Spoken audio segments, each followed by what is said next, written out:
There's this entire hidden world all around us, a universe in constant, frantic motion, but it's totally invisible to our eyes. I'm talking about the world of molecules. And today, we're going to pull back the curtain and see how scientists can actually look into this world and what amazing stories it has to tell. So think about it. How in the world do you see something that's not only impossibly tiny, but is also always moving? How can you possibly measure the invisible forces that literally hold everything together? It sounds like something straight out of a sci-fi movie, right? But it's totally real. And we're about to dive into exactly how it all works.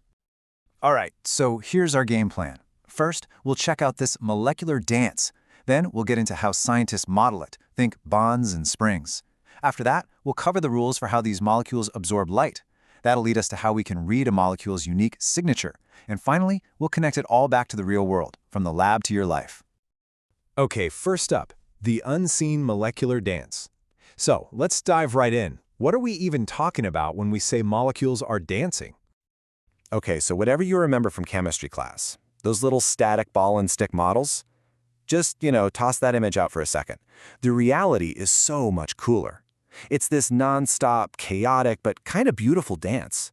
Molecules are always stretching, they're bending, they're vibrating, and it's right there, in all that frantic movement, that their secrets are hidden.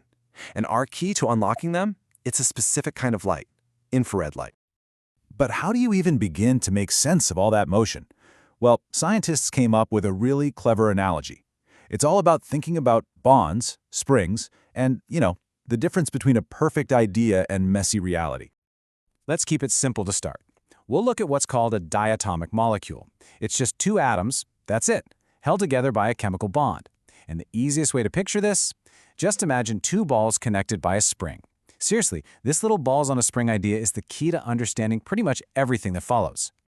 Now, in a perfect world, a perfect physics world, that spring would be, well, perfect. It would bounce back and forth forever in this perfectly predictable rhythm. We call this the simple harmonic oscillator. It's a really neat and tidy model, but you guessed it, reality is always a little bit messier. Because real chemical bonds, they aren't perfect springs. You can stretch them, sure, but only up to a point. If you pull too hard, what happens? Snap! They break. And this is where a much more realistic model comes into play, the anharmonic oscillator. It's our way of describing how molecules actually behave in the real world. And you can see the difference so clearly here. On the left, you've got that perfect, simple model. See how the energy levels are all evenly spaced. Super neat. But now look at the reality on the right, the anharmonic model. See how the energy levels get closer and closer together the higher you go? That's the key. It's because a real bond gets weaker as you stretch it. It takes less and less of a push to stretch it just a little bit more. This one detail is absolutely crucial because it's what actually happens with molecules. All right, so we've got these little vibrating molecules. But how do we see the vibration? How do we observe this dance? Well, it all comes down to a set of rules. The rules for absorbing light. And this is where things get a little quantum. But don't worry, it's not as scary as it sounds. All it means is that a molecule can't just soak up any old amount of energy. Nope, it has to be a very specific, discrete packet of energy, a photon. The best analogy is a ladder. You can stand on one rung, or you can climb to the next rung up. But you can't just hover in between the rungs, right? Molecules are exactly the same. So here's the play-by-play. A molecule is just chilling in its ground state. That's its lowest possible energy level. Then, along comes a photon of infrared light. If that photon has the perfect amount of energy, the molecule absorbs it, and bam, it jumps up to the next level, an excited state. And just like we saw before for a real molecule, the rungs on this energy ladder get squished closer together the higher you climb. That's the dead giveaway we're looking at a real anharmonic oscillator. But wait, there's a catch. It's not a free-for-all. Not every single vibration can actually absorb infrared light. There are, for lack of a better term, selection rules. Basically, for a vibration to be seen by IR light, it has to change the molecule's electrical balance. Think of it this way. Light is an electromagnetic wave, right? It needs a little electrical handle to grab onto. So the vibration has to create this tiny electrical wobble.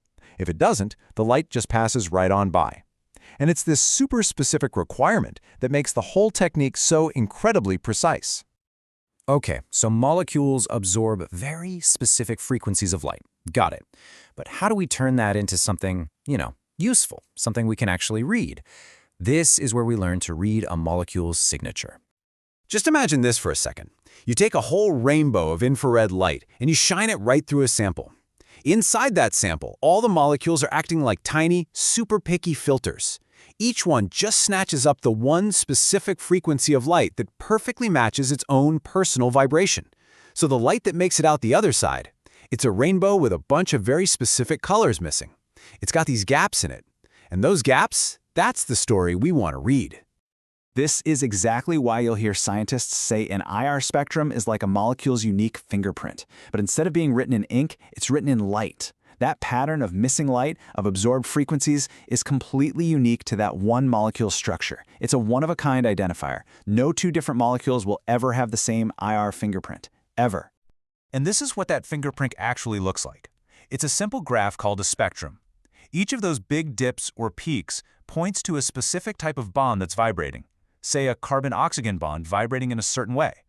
Even the size of the peak tells us something, like how many of those bonds there might be. It's basically a detailed chemical blueprint, all packed into one simple-looking chart.